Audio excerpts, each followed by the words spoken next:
Today is a day we just get to catch up. Let's get started. Hi, I'm Jessica Valant, a physical therapist and Pilates teacher, and I want to bring science-based knowledge, empathy, courage, support, love, and hopefully some fun to the journeys we have with our bodies. There is hope and strength in your body, and my goal is to help you find it. Hi, it is so great to be with you, and I was thinking ahead. I try to, plan ahead on our podcast episode subjects and what we're going to be talking about.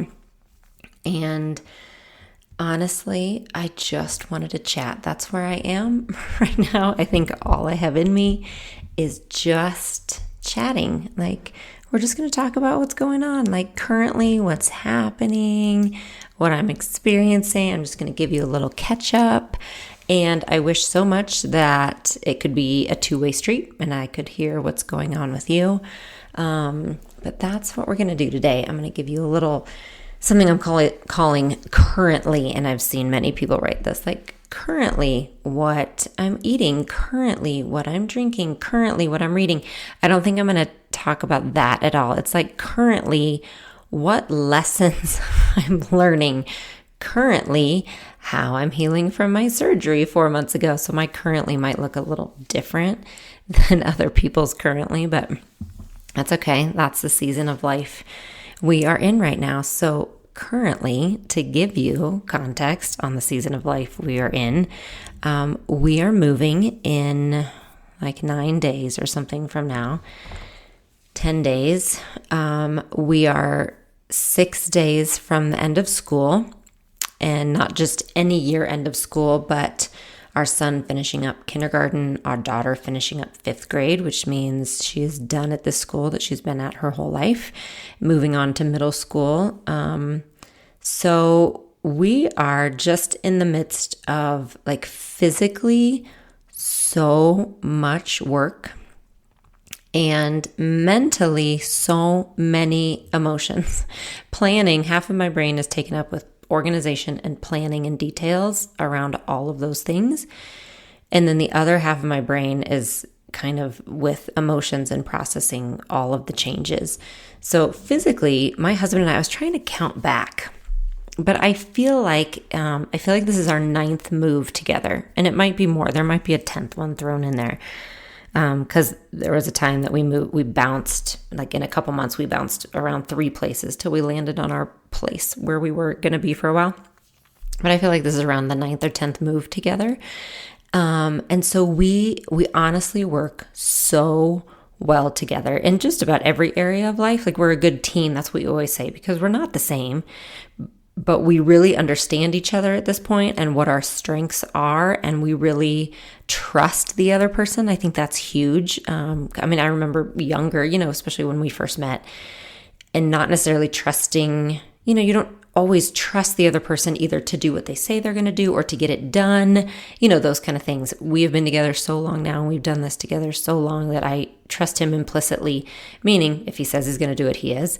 If I think it can't be done, it can. He will do it, and he will always, always get done, his job, what needs to be done. And I think he has the same trust in me. So when all of this started, I think when we kind of realized that this move was going to happen, and that it was really being coordinated right with the end of school, we really sat down and said, okay, these are the main things you kind of need to be in charge of, and these are the main things I need to be in charge of, and then everything else is going to fall under the umbrella of us doing it together. And that's kind of the way it has worked out. So we do work really well as a team, and because we've done so many moves together, we tend to do a lot of it ourselves. We do have movers. We stopped doing that about 3 moves ago. I said, we're adults. We are full-blown adults in our mid-30s, still moving our old furniture. I think we need to be done with moving every piece of furniture into a truck and hoping that it fits. We can hire movers for the big furniture items. So we do have movers for that, but we do everything else. And so we've done some furniture, like the reformer. That was the first thing that went up there. So a few things that are just easier for us to do. And then, lots of boxes. But then there's painting and just all the things to prepare a house to move into and then also prepare a house to move out of and sell. So all of May has been consumed with that, as well as knowing that this was going to be a huge month for both kids with all their activities, especially end of school year and especially end of fifth grade. I didn't want their lives to be in upheaval whatsoever. It's such a special time. I wanted to be involved in all of it and be present, and I wanted them to be able to do that.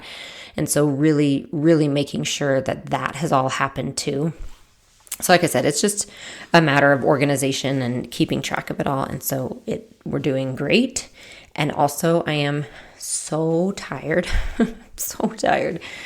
I'm so tired physically. And so, when I knew too, this was going to coordinate the timing with my surgery and having my restrictions off, which it did. Like I have full restrictions off. I am not pushing myself beyond what I can do. And also I'm just tired, like I will sit and rest absolutely when I need to. I'm not pushing myself beyond my limits. And also it's exhausting. It's exhausting and I'm still, recovering from the surgery itself. So that's just kind of where I am. And you know how it is, that total physical exhaustion sometimes will take over your mind too. And you just get into a fog where you just wake up in the morning and say, okay, I just need to do what needs to be done. And that's where we are. And so that's my currently with kind of my mental capacity as well as my physical capacity.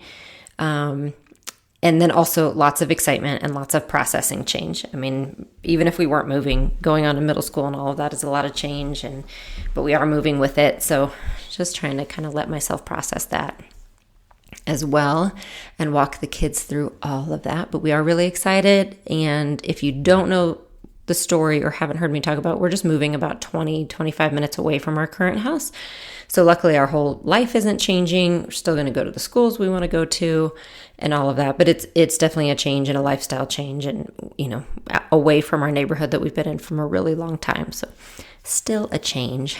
And then that leads to currently how I'm doing from my surgery. So I had my double mastectomy, let me see, January, February, March, April, May, 4.5 months ago, about that long ago. And in some ways I'm doing just amazingly well. Like I said, my restrictions are off at this point. So I'm allowed to do whatever I want to do. I can't do whatever I want to do, but I'm allowed to. And I'm sleeping better at night finally because I can sleep on my side, which is just amazing. That happened about a week and a half ago. So that's amazing. And then what I'm like overall, what I notice is I still have pain, and that I would not expect to be different. So that's not putting me, like, I'm okay with that. I would expect that. I've been told it can be 2 years for all the nerves to settle down. So I'm doing a lot better with nerve pain than I was at the beginning. Like now it's half numb, half hurts, half uncomfortable. Like it's just kind of a combination of all of those. Like sometimes something will happen, I don't even feel it because it's numb in some spots. And then some spots are just really hurt. So I'll take, my bra off and it rubs wrong and it really hurts. So that goes along with the other piece I'm feeling, which is just that it just doesn't feel like my own. Like, I think that's the interesting thing. I find myself wanting to, I just want to wear every night when I change, into like comfies. I just want to put on big sweatpants and a big sweatshirt or a really big t-shirt. And I guess I've been through enough surgeries, enough hospital visits, been through enough endo flares and ER visits, all of that. Like I know myself when I need to just feel cozy physically, that I don't feel quite super safe and comfortable in my body yet. And that is what I notice. I think going into the summer months when, it's just hot out. So you wear different things. You probably have a different bra for the tank tops you wear and different shirts and, it's swimming suit season. I don't know how I feel about that because I don't know this body. This is so new and it's not a comfortable body for me. I think that is kind of what I'm feeling. So that's just there in the background. It's not something I dwell on. It's not something I think about, but I just notice when, like I said, right now my preference would be just super baggy, big clothes that hide everything, top and bottom. And I just know myself well enough to know that that's kind of the underlying feeling around that, is that I don't know. I don't know this body right now. I kind of want to hide it until I figure it out. I don't honestly know what to wear that's super comfortable. I don't know what to wear that fits. Honestly, I don't know what's necessarily appropriate. I put on what was a normal workout tank for me before. I put it on a month ago, and my kids just stared because it doesn't fit like it did before. So I'm like, oh, maybe this isn't appropriate now to even wear it at the gym. That's where I'm at. So I just throw on big cozy, things, and I know it'll work itself out. But it's just been kind of an interesting realization, really, just over the past week, that as we go into summer and these different months, I think I feel a little hesitation around it, a little unknown around it, and that's okay. I'll work through it. And that kind of leads to when I talked about feeling safe in your body. This is something, and you can go back, actually, the very second episode of this podcast, I talk about it. That's how important it is to me and to what I teach and working with my clients.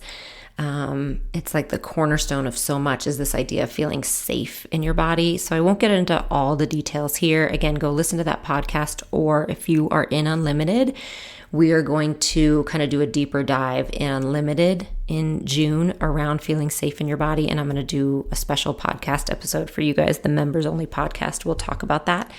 But that's kind of where that comes from. And I will say, I'm definitely feeling more of that idea that my body is more predictable in how I move and what might hurt and how I manage it. Like, it's starting to feel more natural and predictable.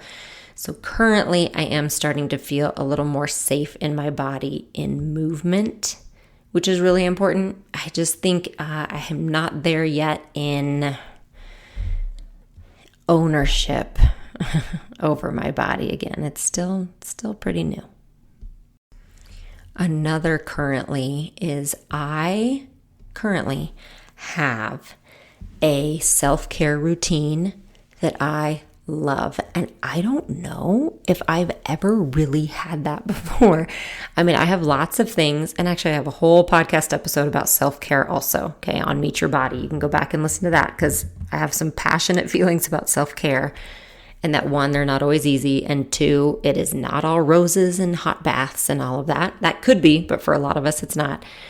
For me, self-care has looked like taking a 5-minute break in the middle of the day, being outside, going on a long walk, being in the sun, things like that to kind of regulate my nervous system. But since my surgery, so the first few months after my surgery, I had to be very, very disciplined with a self-care routine in the morning to help my cording in my arm.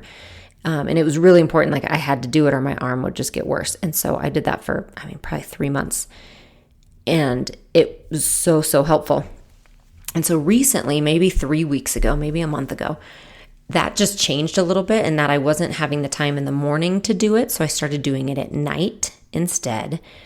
And my friends at Bone Charge sent me a PEMF mat. Now, I am going to have a discount code for you, I believe in June. Make sure you're on my email list. The link is below to sign up for that if you need it, but make sure you're on my email list, because I will send you a discount code. So this mat came, okay? And I don't know, I do know, but I will tell you, it is some kind of magic in how it relaxes me. So I am craving this kind of self-care routine at night. So the one I have, this electromagnetic pulsing mat, it's a very, like a yoga mat, that's the size of it. It also has crystals in it, and I very much believe in the healing power of crystals. So it has crystals in it. It also has red light in it, and you guys know I just absolutely am obsessed with my red light, and I use it all the time. So it has red light in it, and it warms up, okay? And so it becomes warm. So I don't remember how this happened the first time, but I would say it was a couple weeks ago, and I was doing my self-care on my arm. It's like a massage, a specific massage I need to do. And our whole family, we were hanging out in our bedroom, and my daughter was on the bed with my husband, and they were reading or doing something, and I laid down on the mat, and our son said, "Mom, I want to lay down with you." I'm like, "Great, come lay down with me." So all of us were in there, and I was laying on the mat on my back, and I was working on my arm, and I had this sense of like relaxation that I can't even explain. I mean, I cannot explain to you. I was so relaxed. And I think it was all those things combined. I mean, it was just a really nice, special moment. And I was exhausted from the day, and I was working on my arm, and I slept so well that night. So I tested it again a couple times, and this mat just helps me sleep so well. And the warmth, and like, I know I'm going on, and I sound like a crazy person, but I'm not kidding you that I am in love with this routine right now. And it might just be because nothing has been this relaxing to me since my surgery, possibly, like physically relaxing, and that I am just so tired right now. And the heat alone, I think just the full body heat alone feels really nice. But at night when I can, and I would say it's maybe every other night right now, I will warm it up, and either right after the kids go to sleep, or like right before I get in bed, sometime around that time, or maybe, like I said, if I'm reading to them. But I try to do it if it's just me, so I can just kind of relax right before getting in bed. I just do it for 15 minutes, and I put the frequency on what they recommend to like help with sleep and relaxation and the warmth, and I do my massage on my arm.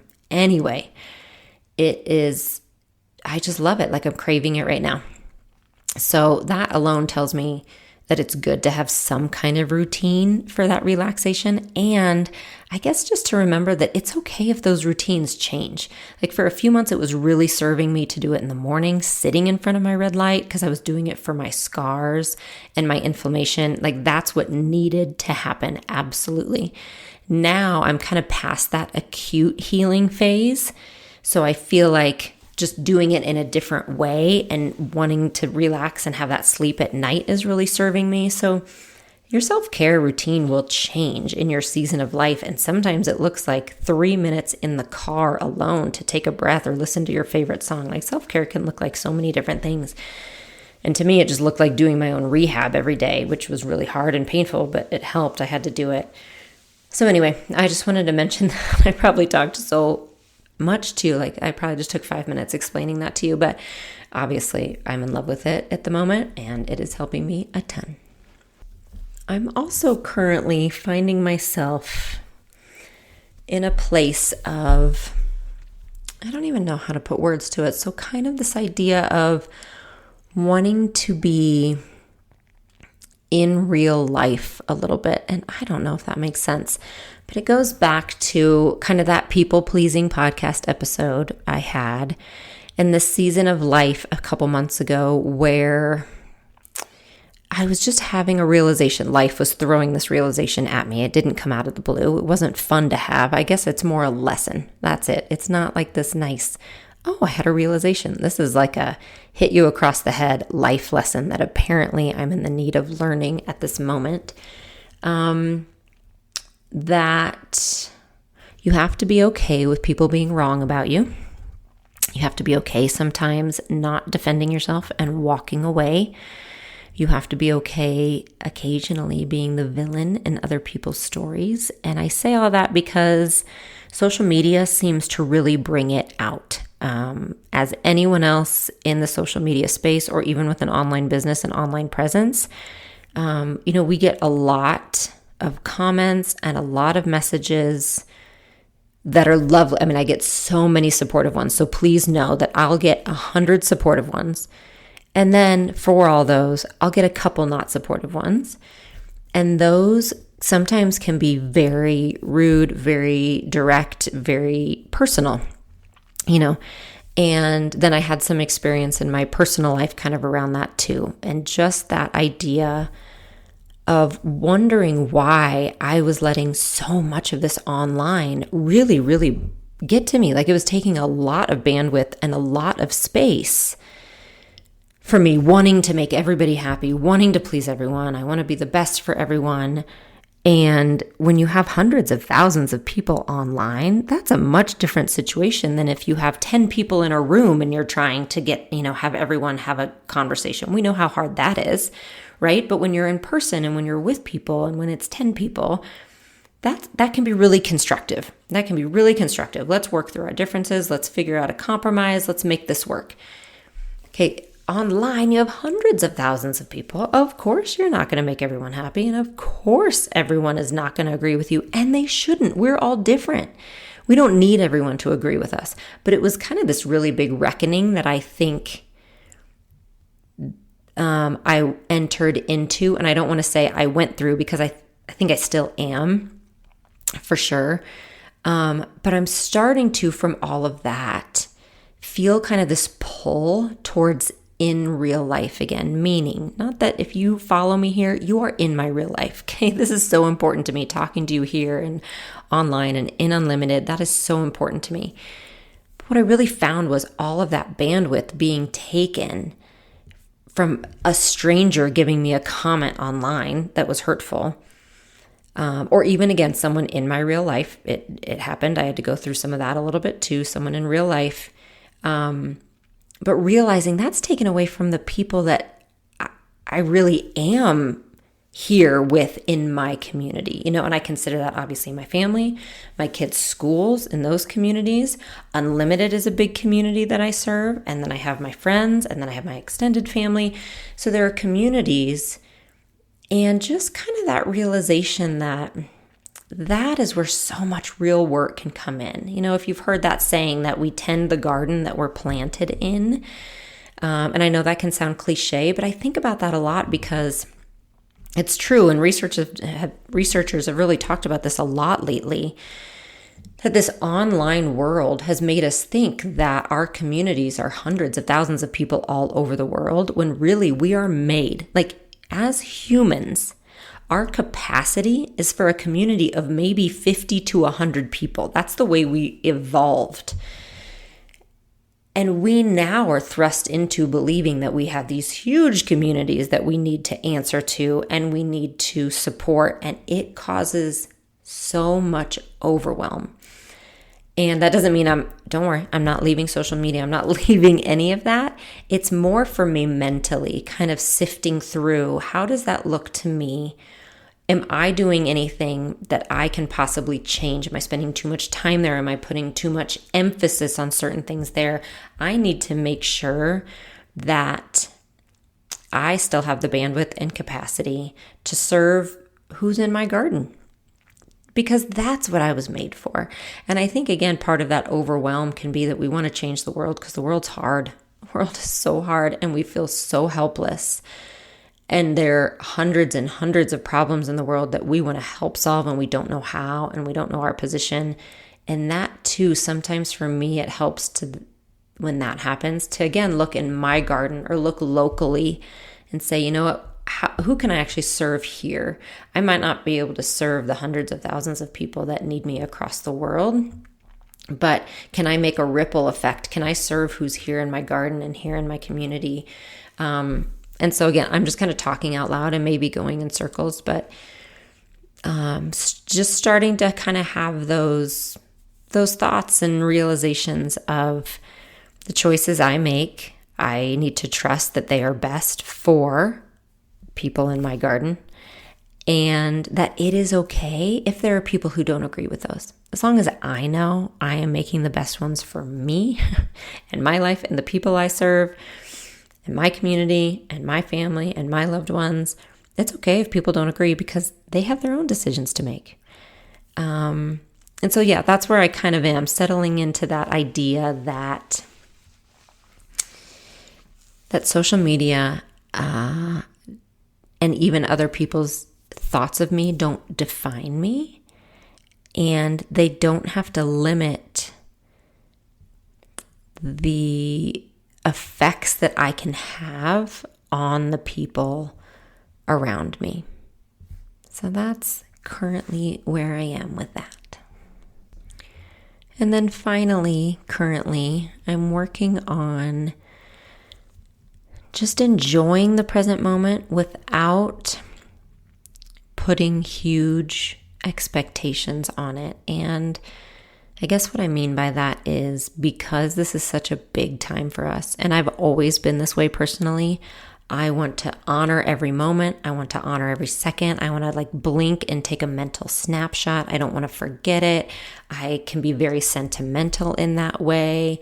I want to take the time, to have all those things. And am I putting the best and the right importance on it and teaching the right lessons to my kids? Like all of that. And so now with all these changes happening, we've had a few months leading up to this. But you know how it is. Once you're actually in it, it starts to snowball. And I've found myself feeling, oh my gosh, am I doing the right, emphasis of how important all of this is? And I don't know, I'm feeling like I'm not doing good enough, I guess, in that area. And so I'm trying to just let myself know that I've appreciated every moment along the way. And I'm stopping every time I need to. I mean, I can work late if I need to. When my kids need me to stop, I'm going to do it. When I'm going to enjoy another snuggle in bed with them in this house that we've lived in for so long, I'm going to do it. Also, like last night, we had dinner 2 hours late, and I was thinking, oh my gosh, oh no, we're painting instead of me making a home cooked meal and this and this and this. I came down to cook. I did make a home cooked meal out of leftovers. But I came down to cook, and our kids were so happy. They thought it was the coolest thing. They were playing games together till late. They're like, no problem, Mom and Dad. Great job painting. So realizing that all the memories I'm making for them and for us, they're going to be unique to the situation. And you can't always plan those out, but they're still special and they're still important. And that is what I'm trying to soak in. I'm still trying to blink and take that mental snapshot without all of the pressure that I put on myself to make it perfect and to make it ideal, because it will be when it comes from a place of good intention, from your values, from love. When you've built that into your life, it will come out in what happens. And when it doesn't, like when we eat at 8:30 at night or when any one of numerous snafus happen, that's okay. You can all laugh about it together, and that will be the memory too. So that is what I'm currently doing. Try to soak it all in. Try to remember that these are memories I want to have, and not put the pressure of making them perfect, because they will be perfect simply because they happen. So that is my currently for May 2024. In a couple days, it's also the first day of June, which means all new content in Unlimited. So I'm also currently very excited for that, because it's hypermobility month. It's one of my favorite subjects. So we're going to be talking all about it and lots of special workouts there. So I'm putting a lot of time towards that as well. And that's the fun part, is being there in that community. And so I'm currently working on that. And also my final currently is sneaking the chocolate covered pretzels that I keep hidden in my desk so my kids don't find them. And I'm almost out. And I'm kind of bummed because Trader Joe's has the best ones, and the Trader Joe's is a little far from my house. So I am currently thinking of when I can get over there to replace them. That's my last currently. I love you. Thanks for being here, and I'll talk to you soon. Thank you so much for joining me today on Meet Your Body. If you have a moment, please consider rating and reviewing this podcast, as it helps us tremendously. For more resources and workouts, you can visit my website, jessicavalantpilates.com, or find me on YouTube or Instagram at Jessica Valant Pilates.